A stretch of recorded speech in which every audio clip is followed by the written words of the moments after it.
Қымбатты Қасым-Жомарт Кемелұлы Тоқаев мырза, осы видео үндеуімді сізге жолдаймын. Мен көп балалы ана, жалғыз басты анамын. Алматы облысы Іле ауданының тұрғынымын. Баспанамыз жоқ, жұмыс істегеннің өзінде де баспана алу мүмкін емес. Сіз оны өзіңіз де білесіз. Мен баспана кезегінде тұрмын. Мұң-мұқтажымызды айтып, кімге? Қарасаев мырзаға барғаным шеше алмағасын. Қарасаев мырза. Біз Батталов мырзаға бардық. Батталов мырза бізді қайтадан Қарасаев мырзаға жіберді.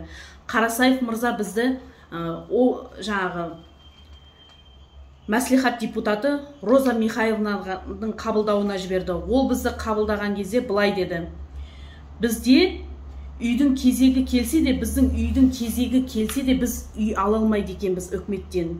Себебі бізде Іле ауданында жаңағы жалғыз басты аналарға, көп балалы аналарға үй салынып жатқан жоқ. Үй керек болса шетелден көмек сұраңыздар деді. Егер ондай мүмкіндіктеріңіз болса шетелден. Сонда президент мырза, халықтың қамын ойлайтын депутатымыз, әкімдеріміз мұң-мұқтажымызды шеше алмаса, бізді шетелге жұмсайтын болса, біз кімге үміт артамыз?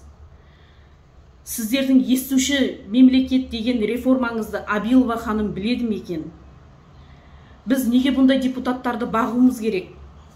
Осындай Роза Михайловна сияқты депутаттардың әрекетіне шара қолдануыңызды сұраймын. Талап етемін.